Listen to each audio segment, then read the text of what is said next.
Listening to the playback of the video, and I forgot to glorify my father. I started talking about him in the beginning and how I repented last night, but I didn't get a chance to finish it because y'all know I always veer off different topics and stuff. So anyway, basically what it led me to, I mean, well, what I'm dealing with is it's gonna be the same every single day because it's really not gonna change unless the Lord wants to change it for whatever reason.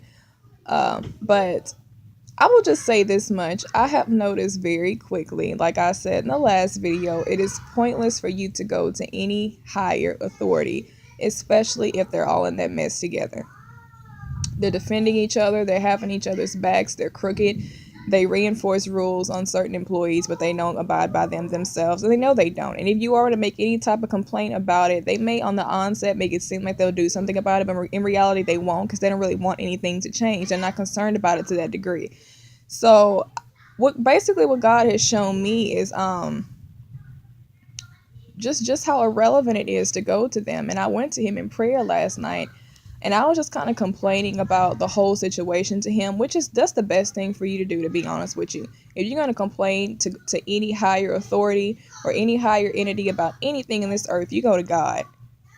He's the only person. And now, like I said, as a Christian, you can know scriptures, you can know about God, you can read about his character, and you read Psalms and you see how it says the angels, they praise him and worship him and will worship you all the days of our life, and there's no one like you, God. But me personally, when I read that, I can't really relate to it because I've never been through a situation that has allowed me to have that character or aspect of God's character unveiled to me for me to worship him sincerely, to that degree. So when I read it, I'm like, yeah, praise God. He's worthy to be praised and worshiped, but I can't really relate to it. I'm not going to fake it like I can because I really can't. So now in this situation, I can definitely relate to it. Now I can sing a praise or worship song and say, God, there's nobody like you, because I've been through a situation to where I see there's nobody on this earth that has the character and the grace and the mercy and the love that God has, the treatment that God gives you, the undeserving measure of mercy that he gives you. You're not going to encounter that through anybody on earth. And you have to be in a controlled environment to witness that for yourself, where something's going wrong and you go to a higher authority to do something about it and they don't do anything. That will open up your eyes like, wow, God, only you are worthy to be praised. I'm going to worship you all the days of my life because you are righteous. You are just. You don't show favoritism. You're not a respecter of persons. It's just you I can go to. So I see that now. Reading Psalms a few months ago, no, I wouldn't have really understood that because I've never been in a situation where I had to feel those things. So yes, God uses horrible people, horrible situations, anything bad. He will use it just to show you the light that's at the end of the tunnel, and he is that light.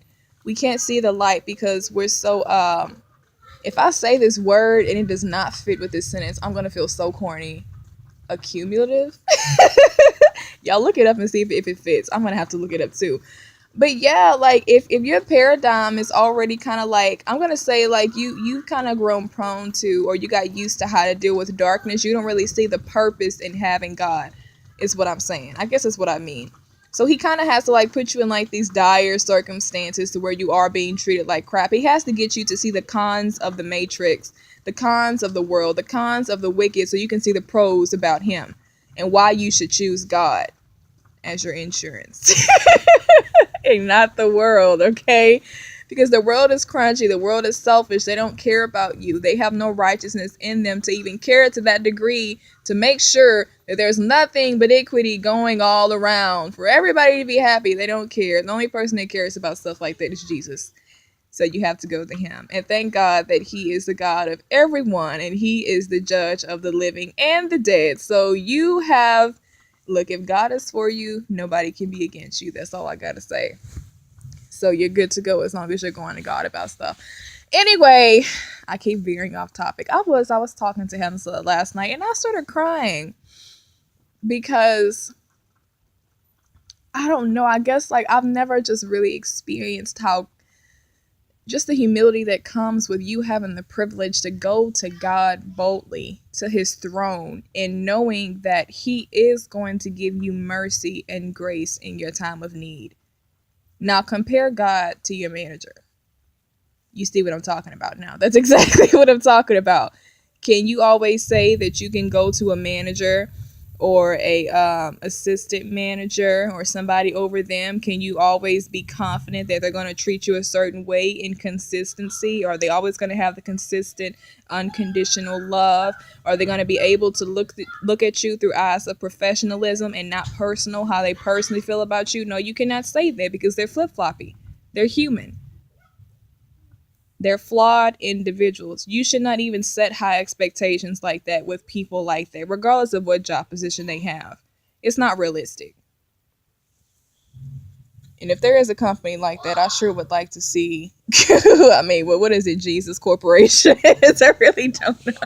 It's nowhere. You're not gonna find it. But yeah, it opened up my eyes to how, like, I mean, because God, He is, He says that, the Israelites, well, we are Israel now. We're spiritual Israel. How she was His wife. And I always talk about how we are the bride of Christ. And Jesus does have a heart. He wants intimacy with us. And He cares more about having all of your heart and faithfulness to Him as a bride than He does about your works. Even though the two are connected, one is just the result. The works is just a result of your relationship with God. So, He's really, I mean, He literally is, if I had to illustrate Jesus, He really is just that passionate, sensitive guy. He's madly in love with His bride, and He witnesses her cheat on Him every day. Like, it doesn't matter. Like, you can do it ignorantly or willingly, but you're always merging back into the beast system with something that you're doing, something that you're tolerating in your life or your spirit, and you always kind of find yourself in fornication with all these familiar spirits because of what you're attached to, and Jesus sees it. And all He does is He just kindly just stands there. He's very, very quiet, and He formulates this plan of using your idols and whatever you have in your heart to lead you right back to Him. It's so romantic. And honestly, I was telling God, I was like, I don't understand you. I really don't. Like, if I were you, God, I would have cut me off a long time ago. Like, I would have burned this place up and drowned it a second time, because the kind of love that God has towards us, it really is incomprehensible. You would really have to have the mind of Christ and have the nature of Jesus in your heart to really understand the mind of God. I don't understand why His love is like that. I don't. But it is. And for somebody to love someone that much and witness them break your heart every single day, at some point we have limitations because we love conditionally. So we would get tired. Like, you know what? I've been here for this long. You're still disrespecting me. Like, you know that this upsets me, but you still choose to do it. You clearly do not love me like I love you. So let's just cut this off right now. I'm just going to go ahead and toss you into the pit. That's how we love people. Well, some of us anyway. But God's not like that. And He loves you so much that He'll even allow you to go that route of darkness, and He'll allow you the grace to pursue what your heart wants, just to show you should have just been with me all along. You see how they treated you, right?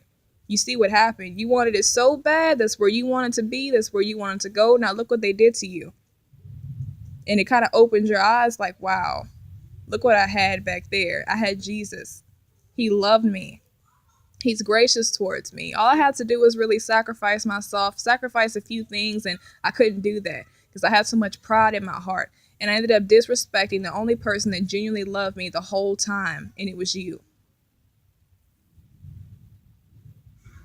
And now you feel crunchy about it, and you feel horrible that you trusted in this beast system. You trusted in these entities at your job or wherever you're at, because you had an idol in your heart. You were chasing that idol, and you were convinced the devil had you blinded that you were going to get it. And you left your first love stranded. You pretty much abandoned your first love, the one that really loved you, that really cared about you. And now you're on this route, 180 or 360, I should say, going right back to where you should have stayed the first time. And where is Jesus? Does He have His hand in your face? Like, nope. Go back to the beast. You wanted the beast. Don't come back over here. I tried to show you that I loved you, that I cared about you. I had grace towards you. I kept tugging you and pulling you. You didn't want nothing to do with me. No, Jesus not doing that. He's still standing there, and his hand is not in your face. His arms are wide open, waiting for you to come back.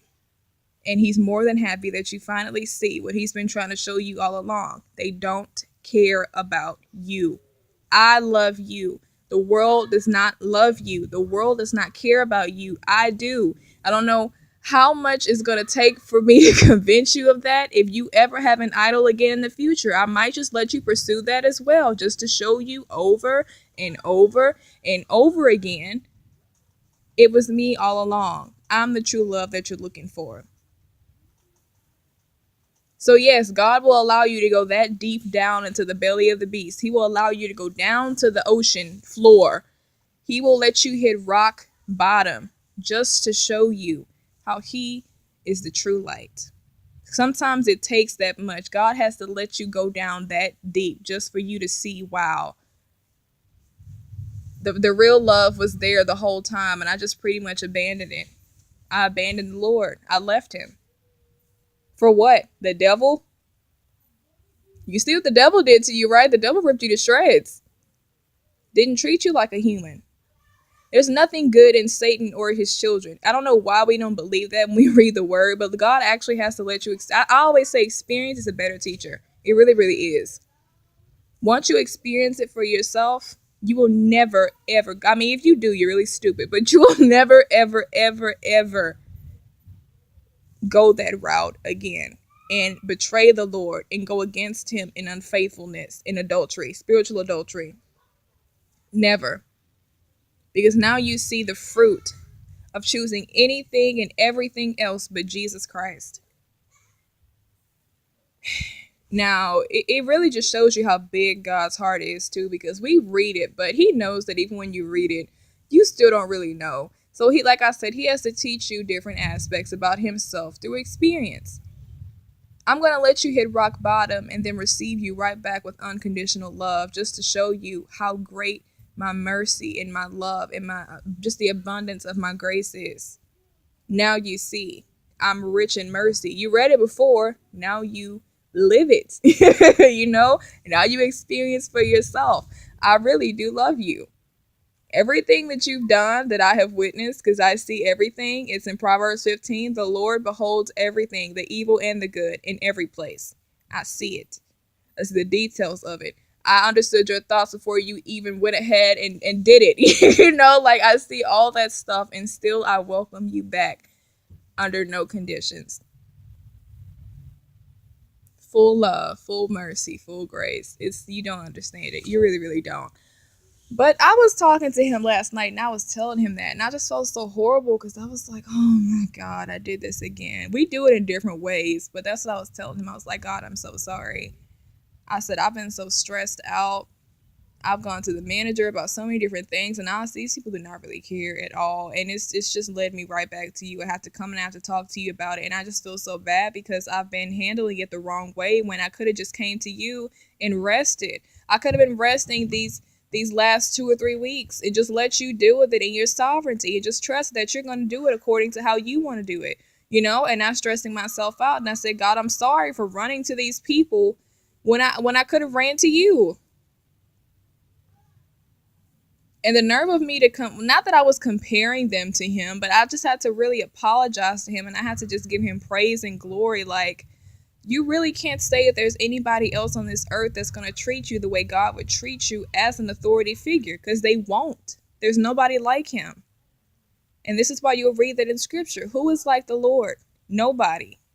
Now you see why angels say that when they worship him in heaven. There's nobody like God. There's no one like you. I promise, any gospel song you listen to, you'll hear those lyrics in almost 75% of the songs. Who is like thee, O Lord? And then they start going into detail about him. And it's true. He is worthy to be praised because there's really nobody, there's nothing you can compare to him. Nobody, nothing. He's too good. But he understands. I think he's really patient because he understands that you have to see that for yourself first in order for it to be true, genuine worship. Because he doesn't just want you to listen and know it from a gospel song. He wants you to live it and breathe it, experience it. So when you tell him that, he sees it's coming from the heart, and it makes it true, intimate worship. And it enhances your relationship with him. That's what he wants. He wants real worship. She means this because I put her through that situation a couple of years ago, and she remembers, and now she knows that there really is nobody like me. That means so much to me that she's saying that to me right now. That means so much to me that she's singing this to me right now because I know she means it. So, I started crying last night talking to him, and I was just like, oh my God, Lord, said, I'm so sorry. People are so mean to you, God. Like, we just do you so wrong, Lord, as your people. And I don't know why we just keep comparing the Lord to all this stuff, spirits, people, things. Like, no, there is no all that stuff just falls like it's nothing. It's trash. It can get burned. It gets burned up in his presence. That's how useless it is. And we put these things before God.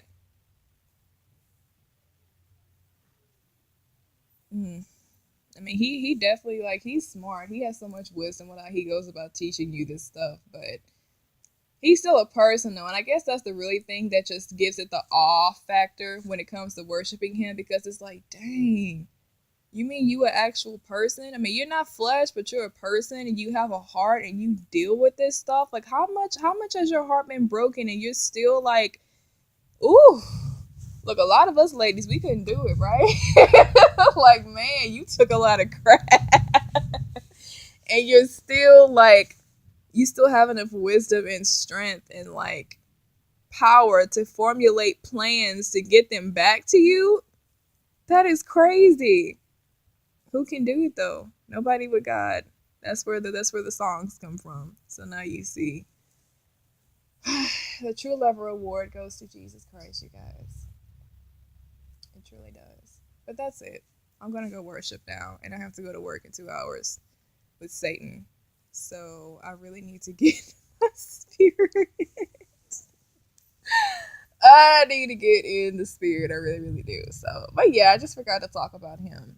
I was listening to the playback of the first video, and I was like, oh, I didn't even say what I was supposed to say. So I'm recording it now. And I'm cramping, so you guys pray for my cramps that the Lord provides some Midol to me as soon as possible. Y'all have a blessed day.